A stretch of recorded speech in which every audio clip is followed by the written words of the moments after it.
കേരളം കണ്ട ഏറ്റവും വലിയ മുസ്ലിം സമ്മേളനമായി, ഏറ്റവും വലിയ മുസ്ലിം സുന്നി സമ്മേളനമായി ഇൻഷാ അല്ലാഹ് സമസ്തയുടെ 100ാം വാർഷിക സമ്മേളനം മാറാനിരിക്കുകയാണ്. റബ്ബ് തൗഫീഖ് നൽകുമാറാവട്ടെ എന്ന് ദുആ ചെയ്ത് ഞാൻ അവസാനിപ്പിക്കുന്നു.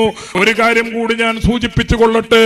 ഒരു കാലത്ത് ബഹുമാനപ്പെട്ട സമസ്ത കേരള ജംഇയ്യത്തുൽ ഉലമ മതവിദ്യാഭ്യാസ രംഗത്തും അതേപോലെ ആദർശ പ്രചാരണ രംഗത്തും പ്രവർത്തിച്ചെങ്കിൽ 89 ശേഷം സുൽത്താനുൽ ഉലമയുടെയും MA ഉസ്താദിന്റെയും ബദർ ഉസ്താദാത്തിന്റെയും നേതൃത്വത്തിൽ വിദ്യാഭ്യാസ രംഗത്ത് നാം നടത്തിയ മുന്നേറ്റം നിങ്ങൾക്കറിയാമോ? ഞങ്ങൾ മർക്കസിൽ പഠിക്കുന്ന കാലത്ത് മർക്കസിൽ നിന്ന് പുറത്തിറങ്ങുമ്പോ ഉസ്താദ് കോട്ട് തരും, അത് സക്കാഫി കോട്ടാണ്.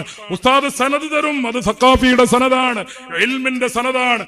എന്നാൽ ഇന്ന് മർക്കസിൽ നിന്നൊരു സക്കാഫി പുറത്തിറങ്ങുമ്പോൾ സക്കാഫിയുടെ കറുത്ത കോട്ട് മാത്രമല്ല, ആ സക്കാഫിയുടെ കറുത്ത കോട്ടിന്റെ പുറത്ത് ഡോക്ടറുടെ വെള്ളക്കോട്ടുണ്ട്, വക്കീലിന്റെ കറുത്ത കോട്ടുണ്ട്.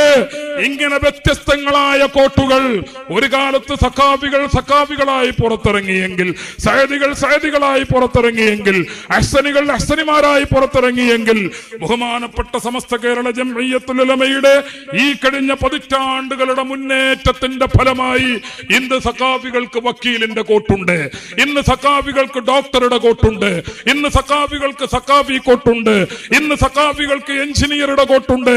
ഇങ്ങനെ വ്യത്യസ്തങ്ങളായ കോട്ടുകൾ ധരിച്ചുകൊണ്ട് ഈ ഉമ്മത്തിന്റെ മക്കളെ പുറത്തിറക്കിയ പ്രസ്ഥാനത്തിന്റെ പേരാണ് സമസ്ത കേരള ജംഇയ്യത്തുൽ ഉലമ.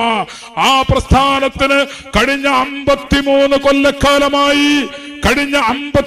കൊല്ലക്കാലമായി 100ാം വാർഷികം ആഘോഷിക്കുന്ന സമസ്തക്ക് കഴിഞ്ഞ അരനൂറ്റാണ്ട് കാലമായി നേതൃനിരയിൽ നിന്ന് നമ്മെ നയിച്ചുകൊണ്ടിരിക്കുന്ന ഒരേ ഒരു നേതാവിന്റെ പേരാണ് സുൽത്താനുൽ ഉലമ. ഇത് രണ്ടും മറ്റാർക്കുമില്ല.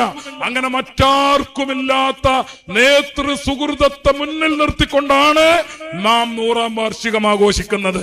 ആ 100ാം വാർഷികത്തിന്റെ പ്രവർത്തകരായി, പ്രചാരകരായി നിങ്ങളെല്ലാവരും മുന്നിൽ നിന്ന് പ്രവർത്തിക്കണമെന്ന് ഈ സന്ദർഭത്തിൽ നിങ്ങളെ ഓർമ്മപ്പെടുത്തിക്കൊണ്ട് വആഖിറു ദഅവാനാ അൽഹംദുലില്ലാഹി റബ്ബിൽ ആലമീൻ.